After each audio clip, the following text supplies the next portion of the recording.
يا صباح الورد والخير وكل حاجة حلوة في الدنيا. ازيكم؟ يا رب تكونوا في احسن حال. وحشتوني قد العالم كله. النهارده هعمل لكم ريفيو حلو جدا جدا جدا بجد، يعني حاجة من الحاجات اللي انا اشتريتها مؤخرا وانبسطت بيها قوي، وهي السبراي موب. اللي هي التقليد بتاع فايليدا. بصراحة مش هكدب عليكم، يعني انا كنت بفكر بعد ما جبت الجردل بتاع فايليدا اللي هو التربو ده. انتوا اكيد شفتوا الفيديو بتاعه، ولو ما كنتوش شفتوه ارجعوا عندي على الشانل هتلاقوه. كنت بفكر ان انا اشتري الممسحه كمان، اوكي. وبعدين قعدت افكر، يعني برضو هي مش رخيصه، وكمان مع زياده الاسعار اللي احنا فيه ده وكده، فايه قلت اما اشوف كده، ايه اجرب اشوف بدايل للممسحه واشوف ريفيوز كده عن ناس جابوا حاجات وفعلا لقيت حد فعلا جاب الممسحه اللي هي اللي انا هوريها لكم دلوقتي دي. انا جبتها من نون، و هقول لكم بقى كل التفاصيل بتاعتها كلها، وسعرها كام، وطريقه التركيب، وكل الكلام ده كله، ورأيي عنها. بس يعني انا عايزه اقول لكم انه يعني عندي اخبار حلوه، عارفين اللي هو يعني كملوا الفيديو عشان تعرفوا انا ليه حبيت الممسحه دي جدا، وحسيت ان هي فعلا عمليه، وسعرها كمان كان خطير جدا، كانت حلوه قوي.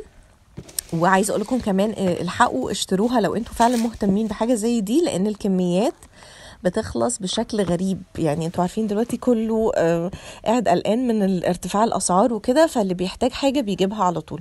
بصوا بقى، هي الكرتونه بتاعتها بتيجي بالطريقه دي. التغليف بصراحه بتاعها هايل جدا، وبتبقى عباره عن الاربع قطع دول، وبيتركبوا في بعض بمنتهى السهوله. يعني عايز اقول لكم ان انا ركبتها في اقل من دقيقه واحده، والخامه بتاعتها كويسه. مش هقول لكم ان هي قويه او افضل حاجه، بس هي خامتها حلوه وتستحمل يعني للي هيحافظ عليها، فاهمين؟ هي مش ضعيفه ولا قويه جدا جدا، فالخامه بتاعتها الى حد ما معقوله قوي. و بالنسبة لسعرها، هو بيبتدي من 190 ل 200 وشوية. انا جبتها من على موقع نون، وجات لي في يعني وقت قليل قوي، يعني يمكن جات لي في 3 ايام او حاجة. فبصراحة التجربة بتاعتي يعني مع نون كانت لطيفة قوي. دي كانت تاني تجربة تقريبا مع نون. هبقى لكم برضو فيديو تاني كده رأيي في ان انا اشتري من على موقع نون وكده، وايه الحاجات اللي انا بجيبها من عندهم اللي بتبقى يعني لطيفة. بس فهي سعرها يعني قولوا في رينج 200 خلاص. هي بقى بتعتمد على ايه؟ هي الممسحه نفسها معتمده على الجزء اللي تحت ده، اللي هو كله بيبقى مايكرو فايبرز، وبيقولوا ان هي بتشيل اكتر من 7 اضعاف وزنها من الاتربه والحاجات اللي هي يعني الحاجات اللي بتبقى موجوده على الارض وكده. ومناسبه جدا للباركيه وللسيراميك، ولو حتى ارضيات فينيل او ارضيات اللي هي بتبقى صناعيه او ملزوقه او كده، مفيش اي مشكله جدا، يعني compatible ومناسبه جدا للارضيات. بس هي التصميم بتاعها زي ما انتم شايفين كده حلو قوي، ولونها احمر كمان، يعني نفس الديزاين بتاع فايليدا، قريب قوي قوي من فايليدا. بس هي الميزه فيها عن فايليدا حته، شايفين البراش دي او الفرشه اللي موجوده تحت دي بقى لطيفه قوي في ايه؟ لو مثلا في اي حاجه مثلا متوسخه على الارض، او حاجه مثلا صعب ان انتوا تشيلوا الحاجه دي بالممسحه عادي، فتقدروا ان انتوا تعملوا لها زي تفريش كده، او ان انتوا تعملوا لها سكرابنج كده بالفرشه دي، فهتسهل عليكم بعد كده ان انتوا بقى تمسحوها بكل سهوله. بس هي بقى الفكره كلها معتمده على ايه؟ معتمده على انها بخاخ. الممسحه دي ممسحه معتمده على البخ. وبصوا السكotش اللي موجود ده اللي عجبني قوي بقى فيه كمان الجزء البلاستيك. بصوا ده قماش عادي، لكن الجزء البلاستيك ده نفسه بقى السكotش بتاعه منه فيه، فاهمين؟ مش اللي هو مثلا هيتقطع او يتفك او كده، لا. فده بصراحة حاجة من الحاجات اللي عجبتني قوي. والخزان بتاع المية ده او ايا كان اللي انتوا هتحطوا فيه، يعني انا شخصيا حطيت شوية كلور صغيرين قوي، ومعاهم المعطر عشان ريحة الكلور يعني بتبقى شديدة قوي عليا، لكن بحط معاها المعطر بيبقى لطيف قوي، وبزود عليهم بقى ميه. تقدروا بقى تحطوا اي حاجة انتوا عايزينها بقى، خل او ايا كان بقى اللي انتوا بتفضلوه، لكن دايما خففوه بميه عشان يكون يعني ما يخليش البلاستيكس والحاجات دي تتآكل. وهي الحلو بقى كمان فيها ان هي الساعة بتاعتها 750 ملي، يعني تقدروا تحط يعني كمية محترمة جدا، تقدروا تمسحوا البيت كله تقريبا من غير ما تغيروا يعني تحتاجوا ان انتوا تعملوا ريفل للمية او كده. فدي برضو حاجة من الحاجات اللطيفة قوي، وبتركب بمنتهى السهولة زي ما بوريكم كده، بس مجرد ان هي بتتحط في المكان بتاعها ده وبتسقط لجوه تحت، يعني تحت كده وخلاص، شكرا. بعد كده خلاص بقت جاهزة.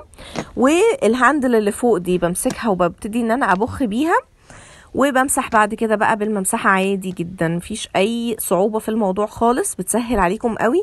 والحلو بقى فيها كمان ايه بالنسبة لي، ان هي حلوة للاستخدام اليومي. يعني الجردل بتاع فايليدا تيربو حلو قوي للتنظيف العميق، لكن بيني وبينكم كده ايه، بستثقل ان انا استخدمه كل يوم، فاهمين؟ بحس ان انا لازم اروح اجيب الجردل واملاه ميه واحط فيه حاجات ومش عارف ايه وبتاع، وبعد كده الشرشوبه نفسها دي او القطعه اللي تحت دي بتحتاج ان هي تتغير وتتغسل وكده، فبحس انها مش عمليه قوي في الاستخدام اليومي. انما الممسحه دي او السبراي ماب دي او الممسحه البخاخ دي بتسهل بقى عليا الموضوع ده. يعني عامله زي حاجة سهلة وسريعة كده، تخطفوها على طول، تعملوا مسحة سريعة للبيت لو انتوا عايزين، وخلاص شكرا بقى، البيت كله بقى ريحته نظيفة، وبقت الأرضيات كلها نظيفة، والنتيجة بصراحة بتاعتها حلوة.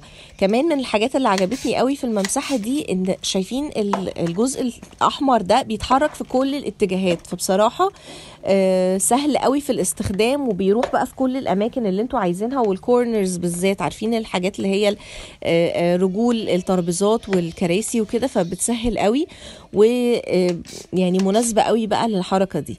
بس فانتوا كل اللي بتعملوه ان انتوا بتبخوا من فوق، بدل ما كنتوا تستخدموا مثلا بخاخة في ايديكم والايد التانية فيها ممسحة، الموضوع ما بيبقاش ألطف حاجة، لكن دي بصراحة convenient جدا او سهل قوي يعني في الاستخدام. وزي ما قلت لكم، اي حاجه صعبه او كده تقدروا ان انتوا بالبرش بالطريقه دي تعملوا لها زي تفريش كده، وتطلع بقى اي بقى حاجات بقى غريبه لازقه في الارض او كده. خصوصا بقى اللي عنده اولاد صغيرين اكيد عارف ايه انواع الحاجات الغريبه بقى، الصلصال واللبان والحاجات الغريبه اللي احنا بنعاني منها دي في التنظيف. فبس ده كان الريفيو بتاعي عن الممسحة دي. طبعا فايليدا بيعملوا حاجة شبه كده، لكن هي اغلى بكتير دلوقتي، كمان معرفش سعرها وصل كام، هي كانت ب 650 جنيه، لكن دلوقتي مش عارفة خالص هي وصل سعرها كام. بس دي لطيفة وسعرها حنين قوي، 200 جنيه، وبتيجي في وقت قصير كده، وتقريبا بياخدوا 9 جنيه دليفري او حاجة كده، فحاجة يعني لطيفة قوي يعني من نون. بس هي الفكرة زي ما قلت لكم في اول الفيديو، ان الكميات بتاعتها كانت محدودة، فحاولوا ان انتوا تلحقوا تعملوا اوردر. وانا النوع ده الاحمر ده تحديدا هو اللي انا جربته، لان في انواع تانية الوان تانية مختلفة، بس انا ما عنديش فكرة بصراحة عنها.